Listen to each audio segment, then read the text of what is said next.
برداشت کرنا سیکھو گے، یاد رکھو میرے بچوں، اگر آپ صبر سیکھ گئے تو کوئی آپ کو پکڑ نہیں سکے گا۔ یہ جو ریسنگ گاڑیاں ہوتی ہیں نا، فراری اور مختلف ان کے نام ہیں، مشہور فراری ہے، اٹلی میں بنتی ہے، لمبرگینی، یہ دونوں بنتی ہیں وہاں اٹلی میں، اور اس میں جو آدمی جا رہا ہو اس کے لیے سپیڈ لمٹ کی قید کوئی نہیں، ورنہ سب گاڑیوں پہ 120 کلومیٹر پر کے اوپر جائیں گے تو جرمانہ ہوگا، لیکن جو آدمی لمبرگینی میں جا رہا ہے یا فراری میں جا رہا ہے اس کے لیے کوئی جرمانہ نہیں، چونکہ وہ یوں کرو تو 1 سیکنڈ میں وہ 120 پہ چلی جاتی ہے، صرف اتنا کرنے سے شوں ایسے جاتی ہیں۔ تو میں آپ کو ایک لیمبرگینی دینا چاہتا ہوں، فراری 8 کروڑ کی ہے، فراری 8 کروڑ کی گاڑی ہے فراری۔ کئی دفعہ وہاں جب جاتا ہوں تو کوئی نہ کوئی بٹھا دیتا ہے، یہ آپ کو ذرا سیر کرائیں، وہ ہمارے کو تو شوق کی کوئی چیز ہے نہیں، وہ نوجوانوں کے شوق کی چیز ہے۔ تو 8 کروڑ کی گاڑی ہے، میں مفت آپ کو دے رہا ہوں، وہ ہے صبر۔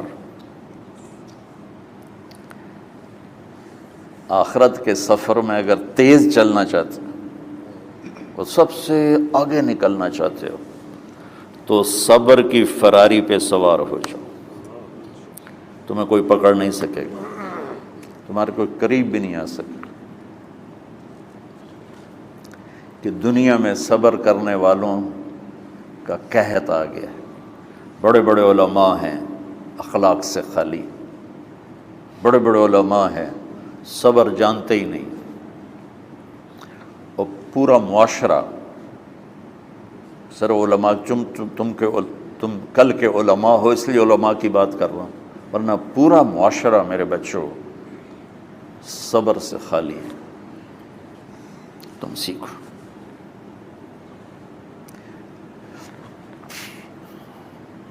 دیکھو میری ایک بات سنو، علم کی کمی ہو تو اچھے اخلاق اس کو چھپا دیتے ہیں، اخلاق کی کمی ہو تو بڑے سے بڑا علم بھی اسے چھپا نہیں سکتا۔ سارے عیب ہوں اور اخلاق اچھے ہوں تو اخلاق وہ چادر ہے جس میں سارے عیب چھپ جائیں گے، بس ساری صفتیں ہوں اور بد اخلاق ہو تو ہر صفت کو بد اخلاقی چھپا دے گی۔ میرے نبی نے نماز لمبی پڑھی، اللہ نے روک دیا، کہا نہیں چاہیے، ما انزلنا علیک القرآن لتشقی، مختصر نماز پڑھیں، درمیانی نماز پڑھیں۔ پیسہ سارا خرچ کر دیا، اللہ نے روک دیا، ولا تبسطها کل البسط، میرے نبی سارا خرچ نہ کرو، کچھ بچا کے بھی رکھو۔ تبلیغ میں اپنی جان کھپائی، اللہ نے اس سے بھی روک دیا، فلا تذهب نفسك علیہم حسرات، تبلیغ کرو خود نہ مر جاؤ۔ تبلیغ کتنا بڑا عمل ہے، اللہ نے کہا اعتدال۔ نماز کتنا بڑا عمل ہے، اللہ نے کہا درمیانہ ہاتھ رکھو۔ مال خرچ کرنا کتنا بڑا عمل ہے، اللہ نے کہا درمیانہ ہاتھ رکھو۔ جب میرے لیے میں نے اخلاق میں بلند پرواز دکھائی تو اللہ نے کہا شاباش انک لعلی خلق عظیم، میرا نبی میں آپ کو شاباش دیتا ہوں، آپ کے اخلاق بڑے عالی شان ہیں۔ یہ نہیں کہا کہ اتنے بھی ذرا تھوڑا اکھ بھی کھائی کر، کوئی کوڑا ہویا کر۔ تو تم مولوی بڑے غسیلے ہوتے ہو، تم میرے بچے بیٹھو نا، اس لیے بات کر رہا ہوں۔ صبر نام کی شے ہی نہیں ہوتی۔ فقہ پڑھنا تو ہماری مت ماری جاتی۔ قرآن کو بھی فقہ کے انداز میں پڑھتے ہیں، حدیث کو بھی فقہ کے انداز میں پڑھتے ہیں۔ بخاری سے زیادہ امام بخاری پڑھاتے ہیں۔ ترجمۃ الباب پہ اتنا وقت لگا دیتے ہیں کہ حدیث جو اصل چیز ہے اس کی طرف توجہ نہیں جاتی۔ امام بخاری کی کتاب کا مقدمہ کوئی نہیں، تو اس پر جب بخاری شروع ہوتی ہے تو ہفتہ ہفتہ اس پہ سبق چلتا ہے کہ امام بخاری نے مقدمہ کیوں نہیں لکھا، جی میں سارے مل کے یعنی امام صاحب نے تو گلاں کیتی جان۔ میں اس کا اتنا آسان 1 منٹ میں اس سارے سبق کو ختم کر دیتا ہوں بخاری شریف کے، کہ دیکھو بھائی امام صاحب کا دل نہیں کیا مقدمہ لکھنے کو، اس لیے انہوں نے نہیں لکھا، گل مک۔ ایک حدیث کے عنوان اور حدیث میں جوڑ نہیں تھا، تو شیخ رمزی بہت بڑے فاضل آدمی ہمارے فیصل آباد، میں نے کہا شیخ یہ جوڑ کوئی نہیں، کہ شیخ ھذا من اصعب ابواب البخاری، یہ بخاری شریف کے مشکل ترین ابواب میں سے۔ میں نے کہا بڑا آسان کام ہے، امام بخاری بھول گئے، ترجمہ کوئی اور تھا، حدیث کوئی اور لکھ دی، بھول گئے، بشر ہی تو ہیں، کیوں بچوں نے مصیبت وچ پان دیا۔ تو بچوں شوق سے جاؤ، بہانے نہ کرو، ہماری طرح تھوک ڈال کے پیٹ میں درد، وہ شامہ پہ جان گیا پھر توڑیاں۔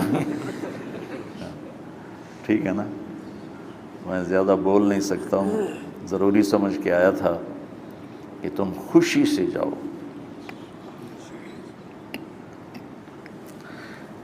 پھر اس میں جو ناگواری آئے گی اسے برداشت کرو گے تو پھر آپ کا صبر بڑھے گا۔ تو میں صرف میری شہرت نظر آتی ہے، اس میں جتنا مجھے صبر کرنا پڑا ہے وہ تمہارے سامنے نہیں ہے،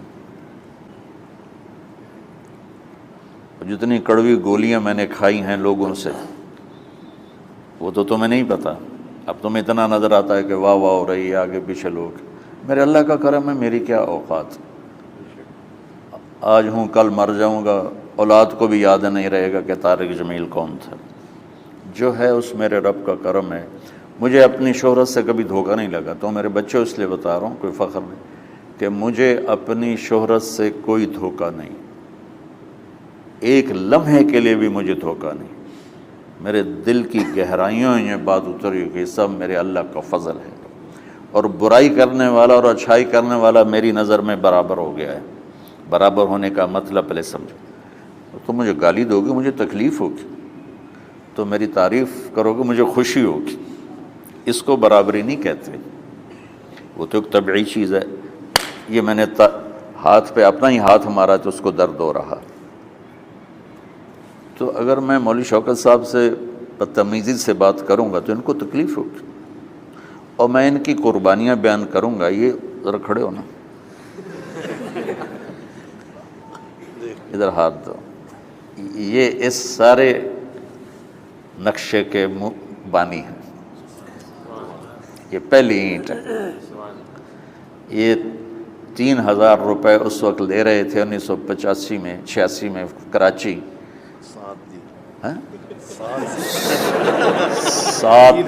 7,000 ان کی تنخواہ تھی، اور میں نے ان کو تلمبے میں بلایا 900 روپے مہینے پر۔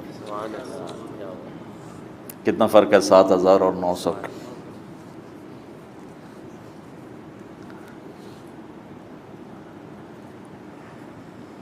لوگ میری تعریف کرتے ہیں، میں اللہ کا شکر ادا کرتا ہوں، اور اس پہ میں تکبر میں نہیں آتا۔ یہ ہے مدح اور ذم برابر ہو جائے، یعنی تعریف کرنا اور برائی کرنا برابر ہو جانے کا مطلب یہ نہیں ہے کہ برائی سن کے اثر نہیں ہوتا اور تعریف سن کے اثر نہیں ہوتا، نہیں، برابر ہونے کا مطلب بتا رہا ہوں، اس کی توفیق، تائید، رحمت اپنی اولاد کو بتا رہا ہوں۔ کوئی میری تعریف کرتا ہے میں اللہ کا شکر ادا کرتا ہوں اور اپنے آپ کو بھولتا نہیں ہوں، کوئی میری برائی کرتا ہے تو میرے دل میں اس کے لیے کوئی منفی جذبہ نہیں پیدا ہوتا۔ یہ ہے اچھائی برائی کو برابر کر دینا، کہ میرے اوپر مختلف الزام لگتے ہیں تو میں ان کو پی جاتا ہوں، اور اس طرح کا معاملہ کرنے والوں سے اپنے دل کو بالکل صاف رکھتا ہوں، بالکل صاف، اور میرا ان سے معاملہ اسی طرح ہوتا ہے جیسے پھر آؤ جی اپنی وجہ سے کبھی کسی سے قطع تعلق نہیں کرتا. تو بچوں، صبر بہت بڑی دولت، یہ تمہاری تبلیغی زندگی میں بھی کام آئے گی، علمی زندگی میں بھی کام آئے گا. جب تم گھر والے بنو گے، شادیاں ہوں گی، اس وقت یہ کام آئے گا. ٹھیک ہے؟ اب بہانہ تو نہیں کرو گے نا؟ خوشی سے جاؤ گے نا؟ چلو، السلام علیکم.